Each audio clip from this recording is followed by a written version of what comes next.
What's going on, guys? I'm What the Moose. And I am ATB Mutt. And we're back with another episode of our MUT 16 rating guesses. Today we're going to be breaking down another AFC team, the Indianapolis Colts.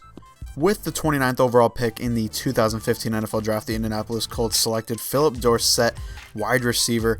Should be very, very good to start off MUT 16. Maybe not a great card, but definitely going to be a very fast receiver. His 40-yard dash numbers are insane. The combine, he ran a 4.33, and then at his pro day, he ran as fast as a 4.27 40-yard dash. Just insane.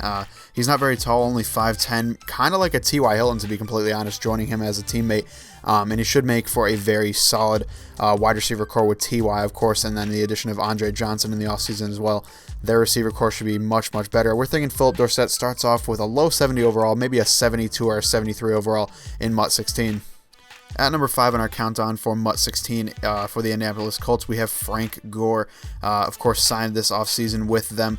Originally kind of signed with the Eagles, but ended up signing with the Colts in the end. And he is coming off his 4th straight 1,000-yard rushing season. Very, very nice to see after a really solid career, 10 years in the NFL now. Very, very nice to see that. Only scored 4 touchdowns, which was kind of a little bit annoying, but I think Carlos Hyde took many of those TDs opportunities away from Frank Gore, given that Carlos Hyde was a rookie last year. They wanted to get him in on the goal line, and that's kind of what the 49ers did. But Frank Gore still should be a solid player come MUT 16, I should say. Frank Gore definitely going to be very, very nice to see on the field, and we're going to guess that he's going to be around an 85 overall, just missing base elite status. He had an 86 base gold this year, which is kind of odd.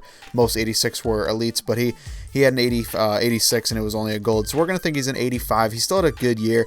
The touchdown totals decreased a little bit, so we're going to say that he drops 1 overall to an 85 in MUT 16. Coming in at number 4 on our top 5 Indianapolis Colts in MUT 16 is wide receiver T.Y. Hilton.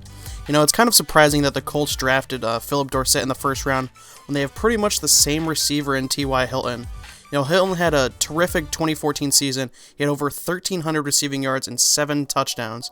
With Andrew Luck just getting better and better all the time, and with the additions of Dorsett, Andre Johnson, and Frank Gore, a lot of pressure will be taken off of Hilton in 2015.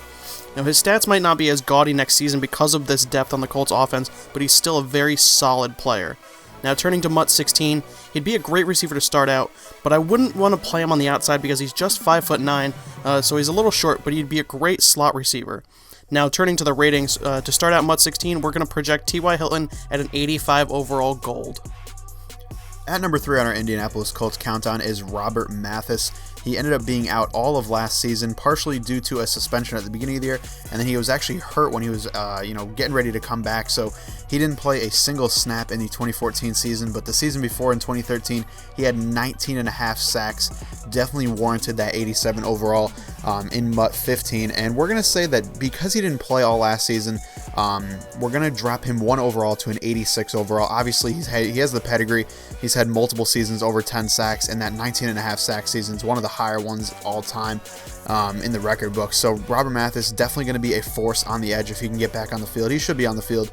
We're going to say he starts off MUT 16 with an 86 overall. Definitely going to be a nice addition to any team. Coming in at number 2 on our top 5 Indianapolis Colts in MUT 16 is quarterback Andrew Luck. Luck is entering his 4th season in the NFL and has quickly become one of the league's top quarterbacks. This past season, he led the NFL with 40 passing touchdowns, and it threw for over 4,700 yards. He's also got some wheels. He added over 270 rushing yards and 3 rushing touchdowns. He's a great MUT quarterback because he is a true dual threat. Now, I'm pretty surprised he hasn't gotten a better upgrade than his Team of the Week hero card. Of course, I'm not really counting his Football Outsiders like 96 or 97 overall card because that was limited to, I think, just 25 total. For MUT 16, Luck should be one of the better quarterbacks to start out. We're projecting he finally breaks through to the elite level to start off the game, perhaps at like an 87 overall. At number 1 on our countdown, shouldn't be too much of a surprise, but it's Vontae Davis, their number 1 cornerback. Definitely one of the best cornerbacks in the league as well. And he had a great 2014 season. He had 4 interceptions, which ties his career high. 3rd time he's done that in his career, which is pretty insane. And also had 18 pass deflections, by far the most he's ever had in a season. definitely had a great year and should be a very, very solid force on the outside, covering almost anybody. He's only 5'11", but that's not too short. I mean, he should be able to cover most receivers, and he usually is tasked with, covering guys like Calvin Johnson, Dez Bryant, Julio Jones, receivers like that. Vontae Davis is usually up to the task. He also forced 2 fumbles, so maybe he'll be juiced a little bit in the hit power department as well. Who knows? But Vontae Davis, we're going to predict should be an 89 overall, one of the higher elite cards in the game, and definitely one of the top 5 corners in MUT 16 to start it off. That will do it for our Indianapolis Colts top 5 in MUT 16. Let us know if you think you got it right.